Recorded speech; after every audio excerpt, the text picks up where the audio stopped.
Le prix, c'est toujours ce qui bloque. On a peur de demander trop ou même pas assez. Donc aujourd'hui, justement, dans cette vidéo, je vais vous montrer comment on peut trouver le chiffre exact qui va permettre d'augmenter vos revenus, donc de gagner plus par soirée, sans non plus avoir moins de soirées, voire même au contraire, réussir à avoir plus de soirées. Bien entendu, ce chiffre, il va être vraiment spécifique pour vous. Ça va dépendre de votre situation. Et donc, on va voir ensemble comment faire ça. Donc justement, les 3 points qu'on va aborder aujourd'hui, c'est les critères qui vont définir le montant du cachet de manière générale, les montants des cachets types en fonction de votre situation, et aussi les effets et astuces autour du cachet. Moi, personnellement, j'ai créé un accompagnement dans lequel j'accompagne des dizaines de DJ à avoir plus de soirées. Ces DJ, ils ont en moyenne 10, 15, 20 soirées par mois, tous les mois. Donc je vous conseille de prendre des notes, c'est parti. Alors premièrement, quels sont les critères qui vont définir le montant d'un cachet? Alors il y en a 3, il y a l'expérience théorique, l'expérience terrain et aussi votre audience, votre communauté. Donc justement, la première, donc l'expérience théorique, ça va être un petit peu depuis combien de temps vous savez mixer, voilà, depuis combien de temps vous êtes dans le monde de la musique. De temps en temps, on n'est pas forcément DJ dès le début, on fait autre chose, voilà. Donc, depuis combien de temps, en gros, vous savez mixer? Ensuite, l'expérience terrain, c'est depuis combien de temps vous êtes DJ, mais vraiment DJ, c'est-à-dire depuis combien de temps vous mixez devant du public. Ça peut être dans des soirées privées pour des mariages, peu importe. Ça peut être pour un petit café en bas de chez soi, un bar, peu importe. Ça peut être pour des grosses soirées aussi directement, ou même, par exemple, des soirées que vous allez avoir dans votre école en tant qu'étudiant. Voilà, ça va être vraiment des soirées, des prestations devant du public. Donc justement, 3e point, l'audience, donc la communauté que vous avez. Donc ça va être à la fois le nombre d'abonnés que vous avez sur les réseaux sociaux, donc que ce soit sur Instagram, SoundCloud, voilà, combien d'abonnés vous avez sur les plateformes, et aussi combien de personnes vous suivent de manière générale à vos soirées. C'est-à-dire si vous annoncez sur votre compte Insta, j'en sais rien, que vous faites une soirée à tel endroit, est-ce que vous allez réussir à amener 20 personnes, 50, 100, 200 personnes? Voilà, combien vous réussissez à amener de personnes aux événements auxquels vous allez mixer. Donc souvent, au début, on peut réussir à avoir des abonnés plus ou moins facilement, voilà, ça va prendre plus ou moins de temps, peu importe. Mais justement, réussir à avoir des abonnés qui viennent aux soirées, ça, c'est beaucoup plus difficile. Alors, au début, souvent, ça va être les amis, la famille, etc. Mais quand on commence à vouloir amener 50, 100, 200, 300 personnes à ces événements, souvent, il faut qu'on ait quand même une belle communauté, une belle audience. Et souvent, on commence à être assez avancé. Donc ça, justement, c'est les 3 critères. Donc l'expérience théorique, l'expérience terrain et votre audience, votre communauté. C'est un petit peu ça qui va pouvoir définir quel prix, quel cachet vous allez pouvoir demander. Donc maintenant, 2e point, quels sont les cachets types que vous allez pouvoir demander en fonction de votre situation actuelle. Donc j'ai essayé de différencier ça en 4 classes. Donc il va y avoir les débutants, ça va vraiment être entre la première et votre 4e, 5e soirée maximum, c'est vraiment les toutes premières soirées. Donc débutant, ensuite classique, j'ai envie de dire. Ensuite il va y avoir expérimenté et enfin il va y avoir pro. Bon, là, je vous le cache pas, il n'y a aucune limite à cet endroit-là. Mais déjà, si on revient sur les premières classes, par exemple, la première, quand vous êtes vraiment débutant, donc en gros, vous avez fait aucune soirée, ou alors une ou deux, quoi, vraiment. Pour justement réussir à avoir plus de soirées, ça peut être bien, on n'est pas obligé, mais ça peut être bien de baisser un tout petit peu ses prix. Voilà, normalement, on va pas en dessous de 200 €. On va en parler dans les catégories juste après. Voilà, faut vraiment pas descendre en dessous de 200 €. Souvent, voilà, 150, 100, 50 € par soirée. On vient en fait casser les prix du marché et c'est pas ce qu'on cherche à faire, c'est dommage. On se met des bâtons dans les roues et ça sert à rien. Donc on essaye de pas descendre en dessous de 200. Mais voilà, si c'est vraiment vos toutes premières, moi, ce que je peux vous conseiller, c'est de vous mettre à 150 € pour la soirée. Ce que ça va vous permettre de faire, c'est ça va vous permettre d'avoir des soirées plus facilement. Voilà, parce que au moment de parler du prix avec le patron, il y aura beaucoup moins de friction. Donc on va avancer plus rapidement à ok, quand est-ce qu'on fait notre première soirée. Ça, c'est vraiment bien. Et en plus de ça, ça va vous permettre du coup d'avoir plus facilement des soirées, donc d'avoir plus de confiance en vous pour les soirées d'après. Ça va vous permettre de tester pas mal de choses.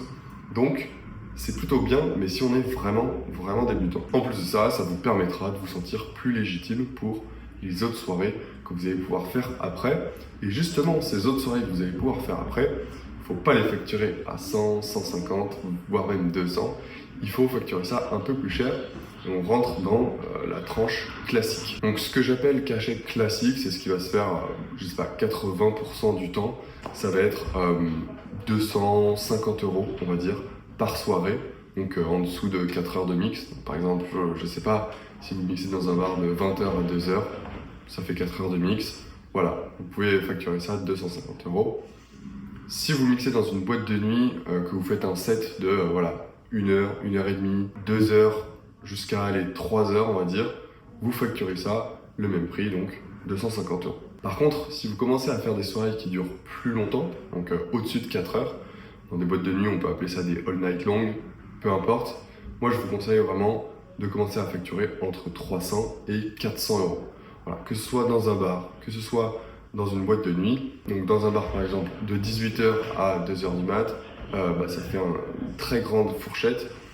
Et pareil, dans une boîte de nuit, si vous faites de 23h à 6h du mat, ça fait un gros temps de mix. Donc là, voilà, vous pouvez facturer 300, 400, voire même plus, voire même 500 si vous commencez à faire des 7 heures de mix. Au final, 7 heures de travail, c'est comme une journée classique, dans un emploi classique. Donc, il faut que ça en vaille le coup. Ensuite, justement, les tarifs expérimentés, donc c'est quand on commence à avoir vraiment beaucoup de soirées.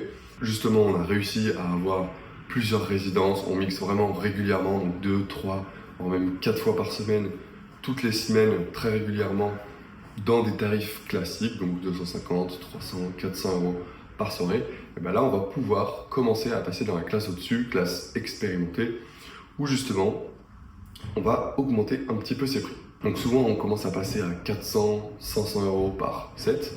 Donc au lieu d'avoir 250, on fait 400, 500 €. Et si on fait des all night long, là on va monter, je sais pas, autour des 800, 900, voire même 1000 €, pourquoi pas. Mais ce qui se passe, c'est que la plupart du temps, on a beaucoup moins d'all night long. Quand on commence à avoir beaucoup de soirées, on va plus être en mode guest, DJ guest, et donc ça va plus être des sets de 1h30, 2 heures. Et donc voilà, ça va principalement être des soirées de ce type-là, avec des cachets à 400, 500 €. Et ensuite, la catégorie que j'appelle pro, il n'y a pas de limite, c'est expérimenter plus, si vous voulez. Et donc, en fait, voilà, il n'y a pas de limite. Au lieu de demander 400, 500 € pour un set, on peut demander 1000, 2000, 3000, peu importe. Après, si on regarde les maxi stars, j'en sais rien, Martin Garrix, David Guetta, j'en sais rien, je sais pas exactement combien ils facturent par set. Mais voilà, on est à plusieurs dizaines de milliers d'euros, plusieurs centaines de milliers de temps en temps pour juste un set. Donc voilà. Et maintenant, troisième point de cette vidéo, les effets et astuces autour du cachet. Donc ça peut être des remarques, des astuces, des conseils que je peux vous donner autour du cachet. Voilà, donc j'ai 3 points que je dois aborder dans cette dernière partie. Le premier, c'est un petit peu une fausse croyance qu'on peut avoir vis-à-vis du prix, vis-à-vis du cachet. Souvent, en tout cas quand on est débutant, on a l'impression que si on facture moins, donc si on demande moins, on a l'impression que on va avoir plus de soirées. La réalité, c'est que ça fait un peu l'effet inverse. Je vous explique pourquoi. Quand on demande moins, en fait on passe pour un débutant. Par exemple, si vous allez dans une grosse boîte de nuit et que vous demandez 150 €, il va se dire « Oula, lui c'est un petit DJ, il n'a pas l'habitude de faire des soirées, ça me dit rien qu'il vaille. Je préfère prendre quelqu'un qui a l'air plus confiant, qui demande 300 € et voilà. » Et donc en fait justement, souvent quand on demande moins, on passe plus pour un petit DJ. Donc alors certes, peut-être que ça va faciliter pour réussir à avoir 1, 2 soirées de plus sur le moment, mais sur le long terme, réussir à demander plus, ça permet que les autres aient une meilleure image de vous, et en plus, vous allez gagner plus, donc ça va en fait vous apporter plus de soirées, vraiment. Justement, quand on augmente son cachet, en fait, on fait beaucoup plus professionnel. Deuxième point, justement, autour du cachet, encore une fois, si vous cherchez juste à avoir quelques soirées par-ci, par-là, alors peut-être que ça ne vous concernera pas, mais si vous cherchez à avoir une résidence, donc à mixer régulièrement, moi ce que je peux vous conseiller pour réussir à négocier cette résidence, ça peut être de baisser un petit peu son cachet. Et donc au lieu de demander, je sais pas, 350 ou 300 €, et par exemple vous demandez 250 ou 300 €, ça va dépendre. Demandez un petit peu moins, mais en contrepartie, vous avez cette résidence. Alors au début on pourrait se dire bah c'est débile, je vais faire plein de soirées mais je facture moins. En fait ce qui se passe c'est que au lieu d'avoir une soirée à 300 euros, vous en avez 4 à 250. Donc dans un mois, au lieu d'avoir 300 euros, vous avez 1000 euros. Donc en fait c'est beaucoup plus intéressant d'avoir plus de soirées, surtout qu'après bah voilà, vous aurez une meilleure réputation, vous pourrez même augmenter vos prix par la suite. Et en plus de ça, bah, vous avez plus de soirées, donc c'est beaucoup plus intéressant. Le troisième point, justement, le prix, c'est vraiment la dernière chose qu'il faut aborder quand on va discuter avec un patron, un programmateur, un directeur artistique, peu importe. C'est vraiment la dernière chose à aborder. Je m'explique. Le plus important dans ces échanges avec les patrons, c'est pas le prix, c'est pas comment vous allez mixer, peu importe. C'est vraiment réussir à bien vous vendre. Et donc, pour réussir à bien se vendre, il faut réussir à comprendre exactement ce que la personne en face de vous recherche. Et donc là, le patron, ce qu'il recherche, c'est quelqu'un de fiable, de professionnel, ça va très bien fonctionner, il n'y aura aucun souci, etc., etc. Mais après, il y a des exigences qui sont vraiment propres à chacun. Et donc pour ça, le plus important dans une discussion, ça va vraiment être les questions que vous allez pouvoir poser pour essayer de bien comprendre ce que la personne en face recherche.